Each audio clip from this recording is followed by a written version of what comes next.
ಪಾಕಿಸ್ತಾನಕ್ಕೆ ಮತ್ತೆ ಅಜಿತ್ ದೋವಲ್ ಅವರು ವಾರ್ನಿಂಗ್ ಕೊಟ್ಟಿದ್ದಾರೆ.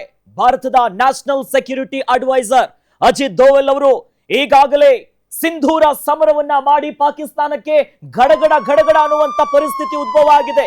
ಇದರ ನಡುವೆ ಪಾಕಿಸ್ತಾನದ ವಿರುದ್ಧ ಯುದ್ಧ ನಮ್ಮ ಉದ್ದೇಶ ಅಲ್ಲ ಅನ್ನೋ ಮಾತುಗಳನ್ನ ಹೇಳಿ ಉಗ್ರರಿಗೆ ಎಚ್ಚರಿಕೆಯನ್ನ ಕೊಟ್ಟಬೇಕಿತ್ತು, ಅಂದ್ರೆ ಉತ್ತರಿಗೆ ಕೊಡಬೇಕಿತ್ತು, ಕೊಟ್ಟಾಗಿದೆ. ಏನೇನ್ ಮಾಡಿದ್ರಲ್ಲ ಅವರು, ಆ ನಿಟ್ಟಿನಲ್ಲಿ ಇದನ್ನ ಮೀರಿ ಮುಂದುವರೆದ್ರೆ ಹುಷಾರ್ ಅನ್ನೋ ಸಂದೇಶ ಕಳಿಸಿದ್ದಾರೆ. ಚೀನಾ ಮುಖಾಂತರ ಪಾಕಿಸ್ತಾನಕ್ಕೆ ವಾರ್ನಿಂಗ್ ಅನ್ನ ಕೊಟ್ಟಿದ್ದಾರೆ.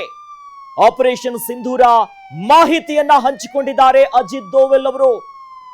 ಚೀನಾ ಜೊತೆ ಆಪರೇಷನ್ಗೆ ಏನೇನಾಗಿತ್ತು ಇವೆಲ್ಲ ಸಂಪೂರ್ಣ ಮಾಹಿತಿಯನ್ನ ಕೊಟ್ಟಿದ್ದಾರೆ. ಹೌದು, ಪಾಕಿಸ್ತಾನಕ್ಕೆ ಹೋಗಿ ಈ ರೀತಿಯಾಗಿ ಮಾಡಿದೀವಿ, ಹೊಡೆದಿದ್ದೀವಿ, ಯಾರನ್ನ? ಪಾಕಿಸ್ತಾನದವ್ರನ್ನ, ಅಲ್ಲಿರುವಂತ ಉಗ್ರರನ್ನ ಅನ್ನುವಂತ ಮಾಹಿತಿಯನ್ನ ಕೊಟ್ಟಿದ್ದಾರೆ.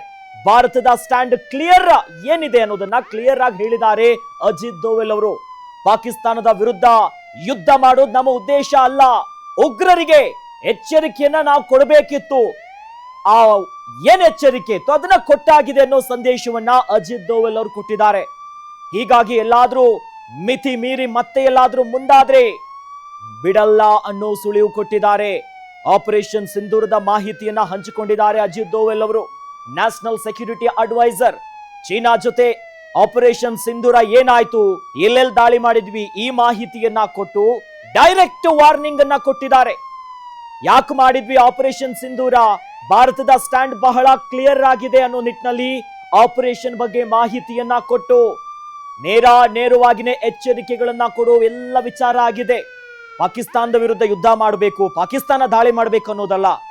ಇಲ್ಲಿಗೆ ಎಂಟ್ರಿ ಕೊಟ್ಟು ಪಾಕಿಸ್ತಾನ ಪ್ರಾಯೋಜಿತ ಉಗ್ರರ ಸಂಘಟನೆ ಏನಿದೆ, ಲಷ್ಕರ್ ಎ ತೊಯ್ಬಾ ಸೇರಿ ಇತರ ಅವರ ಪ್ರಾಯೋಜಕದಲ್ಲಿ ಬಂದಿರುವಂತ ಉಗ್ರ ಸಂಘಟನೆಗಳನ್ನ ಉಡಿಸಬೇಕು. ಅವರ ಅಡಗು ತಾಣಗಳೇನಿದೆಯಲ್ಲ ಇವೆಲ್ಲವನ್ನ ಟಾರ್ಗೆಟ್ ಮಾಡಿ ಧ್ವಂಸ ಮಾಡಲಾಗಿದೆ ಅನ್ನೋ ಮಾಹಿತಿಯನ್ನ ಹಂಚಿಕೊಂಡಿದ್ದಾರೆ. ಹಾಗಾಗಿನೇ ವಾರ್ನಿಂಗ್ ಹೋಗಿದೆ. ಈ ನಿಟ್ಟಿನಲ್ಲಿ ಸುಮ್ಮನೆ ಇದ್ರೆ ಒಳ್ಳೆಯದು, ಮತ್ತೆ ಕಾಲು ಕೆರ್ಕೊಂಡು ಬಂದು ಕಿತಾಪತಿ ಮಾಡೋದಕ್ಕೆ ಇನ್ನಿತರ ದಾಳಿಗೆ ಮುಂದಾದ್ರಿ ಅಂತಂದ್ರೆ ದೊಡ್ಡದಾಗಿ ಇದು ಕೇವಲ ಜಸ್ಟ್ ಟ್ರೇಲರ್ ಅಷ್ಟೇ. ಈಗ ನೋಡಿದ್ದು ಆಪರೇಷನ್ ಸಿಂಧೂರ್, ಪಿಕ್ಚರ್ ಅಭಿ ಬಾಕಿ ಹೇ. ಮತ್ತೆ ಬಾಲ ಬಿಚ್ಚೋಕು ಬಂದ್ರೆ ಸುಮ್ಮನೆ ಬಿಡೋದಿಲ್ಲ ಅನ್ನುವಂತ ಮಾತನ್ನ ಹೇಳಿದ್ದಾರೆ. ಹಾಗಾಗಿನೇ ಉಗ್ರರಿಗೆ ಎಚ್ಚರಿಕೆ ಏನ್ ಕೊಡ್ಬೇಕಿತ್ತು ದಾಳಿಯಿಂದ, ಅದು ಕೊಟ್ಟಾಗಿದೆ. ಇದನ್ನ ಮೀರಿ ಮತ್ತೆ ಮುಂದುವರೆದ್ರೆ ಹುಷಾರ್, ಸುಮ್ಮನೆ ಬಿಡೋದಿಲ್ಲ ನಾವು ಅನ್ನೋದಾಗಿ ಚೀನಾ ಮುಖಾಂತರವಾಗಿ ಪಾಕಿಸ್ತಾನಕ್ಕೆ ವಾರ್ನಿಂಗ್ ಕೊಟ್ಟಿರೋದು. ಈಗಾಗಲೇ ನರಿಬುದ್ಧಿಯ ಚೀನಾ ಏನಂತ ಎಲ್ರಿಗೂ ಗೊತ್ತು. ಬಟ್ ಚೀನಾಗೆ ಆಪರೇಷನ್ ಸಿಂಧೂರದ ಮಾಹಿತಿಯನ್ನ ಹಂಚಿಕೊಂಡಿದ್ದಾರೆ. ಏನಾಯ್ತು ಅನ್ನೋ ನಿಟ್ಟಿನಲ್ಲಿ ಚೀನಾದ ಜೊತೆ ಕಂಪ್ಲೀಟ್ ಆಪರೇಷನ್ ಯಾವ ರೀತಿಯಾಗಿ ಸಾಕ್ತು, ಏನೇನಾಯ್ತು ಅನ್ನುವಂತ ಮಾಹಿತಿಯನ್ನ ಕೊಟ್ಟು ಯಾಕೆ ಮಾಡ್ಬೇಕು ನಾವಿದ್ದು, ಯಾಕೆ ಮಾಡಿದ್ವಿ ಅನ್ನೋ ವಿವರಣೆಯನ್ನ ಕೂಡ ಕೊಟ್ಟಿದ್ದಾರೆ. ಹಾಗಾಗಿ ಭಾರತದ ಸ್ಟ್ಯಾಂಡ್ ಬಹಳ ಕ್ಲಿಯರ್ ಆಗಿದೆ ಅನ್ನೋ ನಿಟ್ಟಿನಲ್ಲಿ ಅಜಿತ್ ದೋವಲ್ ಅವರು ಮಾಹಿತಿ ಕೊಟ್ಟಿದ್ದಾರೆ. ಯುದ್ಧ ಮಾಡಬೇಕು ಪಾಕಿಸ್ತಾನದ ವಿರುದ್ಧ ಅನ್ನುವಂತ ಯಾವ ಉದ್ದೇಶ ಕೂಡ ನಮ್ದಲ್ಲ. ಆದ್ರೆ ನಮ್ಮ ನೆಲಕ್ಕೆ ಹೋಗಿ ನರಮೇಧವನ್ನ ಮಾಡಿದ್ರಲ್ಲ, ಸತತವಾಗಿ ದಾಳಿ ಮಾಡಿದ್ರಲ್ಲ, ಆ ಉಗ್ರರಿಗೆ ಪಾಠ ಕಲಿಸ್ಬೇಕಿತ್ತು, ಎಚ್ಚರಿಕೆ ಕೊಡಬೇಕಿತ್ತು, ಅವೆಲ್ಲವನ್ನ ಕೊಟ್ಟಿದ್ದೇವೆ ಅನ್ನೋದಾಗಿ ಹೇಳಿದ್ದಾರೆ. ಎಸ್, ಈ ಬಗ್ಗೆ ಹೆಚ್ಚಿನ ಡೀಟೇಲ್ಸ್ ಅನ್ನ ಪಡ್ಕೊಳ್ಳೋಣ. ನಮ್ಮ ಡಿಜಿಟಲ್ ಎಡಿಟರ್ ದಿಲೀಪ್ ಅವರು ನಮ್ಮ ಜೊತೆ ನೇರ ಸಂಪರ್ಕದಲ್ಲಿ ಜಾಯ್ನ್ ಆಗ್ತಿದ್ದಾರೆ.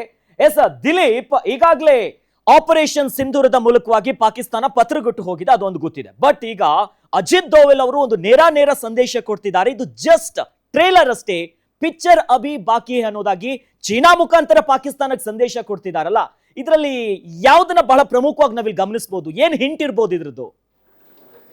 ನೋಡಿ ಅಖಿಲೇಶ್, ಆರಂಭದಿಂದನೂ ಅಷ್ಟೇ ಪಾಕಿಸ್ತಾನಕ್ಕೆ ಚೀನಾ ಹಿಂಬಾಗಿಲ ಮೂಲಕ ಸಪೋರ್ಟ್ ಮಾಡ್ಕೊಂಡು ಬಂದಂಥ ದೇಶ. ಜೊತೆಗೆ ಚೀನಾಗೆ ಇದರಲ್ಲಿ ಅನಿವಾರ್ಯತೆ ಕೂಡ ಇದೆ. ಯಾಕೆಂದರೆ ಒಂದು ರೋಡ್ ಒನ್ ಬೆಲ್ಟ್ ಇನಿಷಿಯೇಟಿವ್ ಏನಿದೆ, ಓಪೆಕ್ ಒಂದು ರೋಡ್ನ ಏನು ಮಾಡ್ತಾ ಇದೆ, ಅದಕ್ಕೋಸ್ಕರ ಪಾಕಿಸ್ತಾನದ ಮೂಲಕನೇ ಹಾದೋಗಬೇಕು. ಹಾಗಾಗಿ ಚೀನಾ ಪಾಕಿಸ್ತಾನದ ಜೊತೆ ಔದ್ಯೋಗಿಕ ಒಂದು ಬಿಸ್ನೆಸ್ ಇಂಟ್ರೆಸ್ಟ್ ಕೂಡ ಇರೋದ್ರಿಂದಾಗಿ, ಜೊತೆಗೆ ಪಾಕಿಸ್ತಾನವನ್ನು ತನ್ನ ಸಾಕು ನಾಯಿ ಅಂತ ಮಾಡ್ಕೊಂಡಿರೋ ಕಾರಣಕ್ಕಾಗಿ ಪಾಕಿಸ್ತಾನ ಗೋಲ್ಡ್ ಇಟ್ಟಾಗೆಲ್ಲ ಚೀನಾ ಅದ್ರ ಸಪೋರ್ಟಿಗೆ ಬರೋದು. ಮತ್ತು ವಿಶ್ವಸಂಸ್ಥೆ ಭದ್ರತಾ ಮಂಡಳಿಯಲ್ಲೂ ಕೂಡ ಪಾಕಿಸ್ತಾನದ ವಿರುದ್ಧ ಏನೇನು ನಿರ್ಣಯ ಮಂಡಿಸಿದ್ರು ಅದ್ರ ವಿರುದ್ಧ ತನ್ನ ವೀಟೋ ಪವರ್ನ ಚಲಾಯಿಸೋದ್ರ ಮೂಲಕ ಪಾಕಿಸ್ತಾನ ರಕ್ಷಣೆ ನಿಲ್ಲೋಂಗೆ ಮಾಡ್ತಿತ್ತು.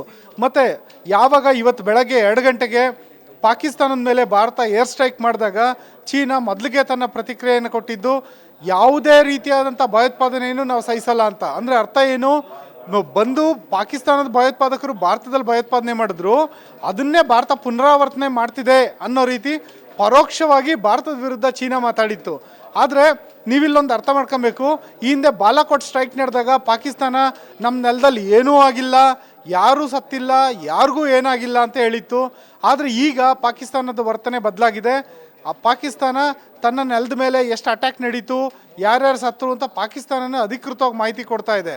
ಜೊತೆಗೆ ಭಾರತ ಕೂಡ ಈ ಹಿಂದೆ ಏರ್ ಸ್ಟ್ರೈಕ್ ನಡೆಸಿದಂಥ ಸಮಯದಲ್ಲಿ ಏನೇನಾಯಿತು ಅನ್ನೋ ಮಾಹಿತಿಯನ್ನು ಇಷ್ಟು ಸಮಗ್ರವಾಗಿ ಕೊಟ್ಟಿರಲಿಲ್ಲ. ಆದರೆ ಈ ಬಾರಿ ಅಂತೂ ಎಲ್ಲೆಲ್ಲಿ ದಾಳಿ ನಡೀತು ಅನ್ನೋದು ವಿಡಿಯೋ ಸಮೇತ ಕೊಟ್ಟಿದೆ. ಏನಕ್ಕೆ ಈ ಥರ ಆಗಿದೆ ಅಂದರೆ, ಯಾವುದೇ ಒಂದು ಭಯೋತ್ಪಾದನೆ ವಿರುದ್ಧ ಸಮರದಲ್ಲಿ ಸಾಕ್ಷ್ಯ ಸಮೇತ ವಿಶ್ವವೇದಿಕೆ ಮುಂದಿಡಬೇಕು. ಈಗ ಅಜಿತ್ ದೋವಲ್ ಅವರು ಕೂಡ ಅದೇ ಕೆಲಸ ಮಾಡ್ತಿದ್ದಾರೆ. ನೀವು ಪಾಕಿಸ್ತಾನಕ್ಕೆ ಬೆಂಬಲ ಕೊಡ್ತಾ ಇದ್ದೀರಾ ಚೀನಾ, ಆದರೆ ಪಾಕಿಸ್ತಾನ ಉಗ್ರ ಪೋಷಕ ರಾಷ್ಟ್ರ. ನಾವು ಉಗ್ರ ನೆಲೆಗಳನ್ನಷ್ಟೇ ಧ್ವಂಸ ಮಾಡಿದ್ದೀವಿ, ನಾವು ಜನಸಾಮಾನ್ಯರನ್ನ ಟಾರ್ಗೆಟ್ ಮಾಡಿಲ್ಲ. ಜೊತೆಗೆ ನಾವು ಈ ರೀತಿಯಾದಂಥ ಸ್ಟ್ರೈಕ್ಗಳನ್ನು ಮತ್ತೆ ಮತ್ತೆ ಮಾಡ್ತೀವಿ. ಪಾಕಿಸ್ತಾನ ಬಾಲ ಬಿಚ್ಚಿದಾಗೆಲ್ಲ ನಾವು ಮತ್ತೆ ಮತ್ತೆ ಹೊಡಿತೀವಿ, ಮತ್ತೆ ಪಾಕಿಸ್ತಾನದೊಳಗೆ ನುಗ್ಗಿ ಹೊಡಿತೀವಿ ಅನ್ನೋ ಸಂದೇಶನ ಅಜಿತ್ ದೋವಲ್ ಅವರು ಚೀನಾಗೆ ಸಂದೇಶ ರವಾನೆ ಮಾಡಿದ್ದಾರೆ. ಈ ಮೂಲಕ ನೀವು ಪಾಕಿಸ್ತಾನದ ಬೆನ್ನಿಗೆ ನಿಂತರೂ ನಾವು ಕೇರ್ ಮಾಡಲ್ಲ ಅನ್ನೋ ಸಂದೇಶನ ರವಾನೆ ಮಾಡಿದ್ದಾರೆ.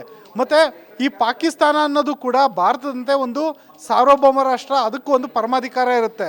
ಯಾವುದೇ ಒಂದು ರಾಷ್ಟ್ರದ ಒಳಗಡೆ ಅದರ ಪರ್ಮಿಷನ್ ಇಲ್ಲದೆ ಇನ್ನೊಂದು ದೇಶದ ಸೇನೆ ನುಗ್ಗಿ ಹೊಡೆಯೋದು ಅದರ ಪರಮಾಧಿಕಾರ ಉಲ್ಲಂಘನೆ ಆಗುತ್ತೆ. ಆದರೆ ಪಾಕಿಸ್ತಾನದ ವಿಚಾರದಲ್ಲಿ ಈ ಮಾತನ್ನ ಅಪವಾದ ಅಂತ ಹೇಳ್ಬೋದು. ಯಾಕೆಂದರೆ ತನ್ನ ನೆಲದಲ್ಲಿ ಉಗ್ರ ಪೋಷಣೆ ಮಾಡ್ತಾ ಇದೆ, ತನ್ನ ನೆಲದಿಂದ ಉಗ್ರರನ್ನ ಭಾರತಕ್ಕೆ ರವಾನೆ ಮಾಡ್ತಾ ಇದೆ. ಇಂಥ ಒಂದು ಪಾಕಿಸ್ತಾನ ತಾನು ಮಟ್ಟ ಹಾಕೋಕ್ಕಾಗ್ದಲೇ ಇರೋ ಉಗ್ರರನ್ನು ಭಾರತ ಮಟ್ಟ ಹಾಕ್ತಿದೆ. ಈ ಒಂದು ವಿಚಾರನ ಅಜಿತ್ ದೋವಲ್ ಅವರು ಕೇವಲ ಚೀನಾ ಮಾತ್ರ ಅಲ್ಲ, ಈ ಒಂದು ಆಪರೇಷನ್ ನಡೆದ ಬಳಿಕ ಈ ವಿಶ್ವದ ಎಲ್ಲ ಪ್ರಮುಖ ದೇಶಗಳಿಗೂ ಸಂದೇಶ ರವಾನೆ ಮಾಡಿದೆ. ಈ ಮೂಲಕ ರಾಜತಾಂತ್ರಿಕವಾಗಿ ಭಾರತದ ಪರ ಈ ಎಲ್ಲ ದೇಶಗಳು ನಿಲ್ಲಬೇಕು, ನಮ್ಮ ಪರ ಈ ಎಲ್ಲ ದೇಶಗಳು ನಿಲ್ಲಬೇಕು ಅನ್ನೋ ರೀತಿ ಒಂದು ವಿಶ್ವವೇದಿಕೆಯನ್ನು ಸಿದ್ಧ ಮಾಡ್ತಾ ಇದೆ ಭಾರತ. ಅಖಿಲೇಶ್, ಜೊತೆಯಲ್ಲಿ ಭಾರತ ಬಹಳ ಕ್ಲಿಯರ್ ಆಗಿರೋ ಒಂದು ಸ್ಟ್ಯಾಂಡ್ ಕೊಟ್ಟಿದೆ. ನಮ್ಮ ಯುದ್ಧ ಏನಿದೆ, ಈ ದಾಳಿ ಏನಿದೆ, ಇದು ಪಾಕಿಸ್ತಾನ ಮೇಲಲ್ಲ, ಉಗ್ರರ ಮೇಲೆ ಅನ್ನೋದು ಬಹಳ ಕ್ಲಿಯರ್ ಸ್ಟ್ಯಾಂಡ್. ಬಟ್ ಚೀನಾ ಸೇರಿದಂತೆ ಇತರ ದೇಶಗಳಿಗೂ ಕೂಡ ತೆರೆಮರೆಯಲ್ಲಿ ಯಾರ್ಯಾರು ಕಸರತ್ ಮಾಡ್ತಿದ್ದಾರೆ, ಟರ್ಕಿ ಸೇರಿದಂತೆ ಯಾರ್ಯಾರು ಸ್ವಲ್ಪ ಬಾಲ ಬಿಚ್ತಿದಾರಲ್ಲ, ಅವರೆಲ್ಲರಿಗೂ ಕೂಡ ಅಜಿತ್ ದೋವಲ್ ಅವರ ಈ ಸಂದೇಶ ಖಡಕ್ ವಾರ್ನಿಂಗ್ ಅಲ್ವಾ?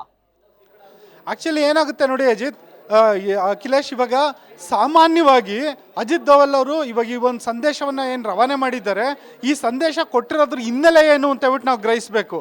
ಈ ಸಂದೇಶ ಏನಕ್ಕೆ ಕೊಟ್ಟಿದ್ದಾರೆ ಹೇಳಿ? ಈ ಹಿಂದೆ ಇಸ್ರೇಲ್ ಕೂಡ ಗಾಜಾಪಟ್ಟಿ ಮೇಲೆ ದಾಳಿ ನಡೆಸಿದಾಗ ಹಮಾಸ್ ಉಗ್ರರು ಮತ್ತು ಗಾಜಾಪಟ್ಟಿಯ ಸ್ಥಳೀಯ ಜನ ಮಾಡಿದ್ದೇನು ಅಂದರೆ ಮಕ್ಕಳ ಮೇಲೆ ದಾಳಿ ಮಾಡಿದ್ರು, ವೃದ್ಧರ ಮೇಲೆ ದಾಳಿ ಮಾಡಿದ್ರು, ಮಹಿಳೆಯರ ಮೇಲೆ ದಾಳಿ ಮಾಡಿದ್ರು, ಅಮಾಯಕರ ಮೇಲೆ ಬಾಂಬ್ ದಾಳಿ ಮಾಡಿದ್ರು ಅಂತೇಳ್ಬಿಟ್ಟು ಚಿಕ್ಕ ಮಕ್ಕಳ ಮೃತದೇಹದ ಯಾವುದೋ ಹಳೆಯ ಫೋಟೋಗಳನ್ನ, ಮಾರ್ಫಡ್ ಫೋಟೋಗಳನ್ನು ಮುಂದೆ ಇಟ್ಟು ವಿಶ್ವವೇದಿಕೆಯಲ್ಲಿ ಇಸ್ರೇಲ್ನ ಒಂಥರ ಅದನ್ನು ಒಂಥರ ಎನಿಮಿ ದೇಶ, ಅದೊಂಥರ ವಿಲನ್ ಅದು ಅನ್ನೋ ರೀತಿ ಬಿಂಬಿಸೋಕ್ಕೆ ಶುರು ಮಾಡಿದರು. ಅದೇ ಒಂದು ತಂತ್ರವನ್ನು ಪಾಕಿಸ್ತಾನ ಇದೀಗ ಮಾಡ್ತಿದೆ. ಯಾವಾಗ ಭಾರತ ಏರ್ ಸ್ಟ್ರೈಕ್ ಮಾಡ್ತು ಅಂತ ಗೊತ್ತಾಗಿದ ತಕ್ಷಣ ಪಾಕಿಸ್ತಾನ ಮಾಡಿದ ಮೊದಲನೇ ಕೆಲಸ ಏನು ಅಂದರೆ, ಒಂದು ಚಿಕ್ಕ ಮಗು ಬಲಿಯಾಗಿದೆ, ಜನವಸತಿ ಪ್ರದೇಶ ಮೇಲೆ ದಾಳಿಯಾಗಿದೆ ಅಂತ. ಆದರೆ ಭಾರತ ನಡೆಸಿದ ಏರ್ ಸ್ಟ್ರೈಕು ಖಡಾಖಂಡಿತವಾಗಿ ಅದು ಉಗ್ರ ನೆಲೆಗಳ ಮೇಲೆ, ಮದರಸಾಗಳ ಮೇಲೆ, ಮಸೀದಿಗಳ ಮೇಲೆ ದಾಳಿ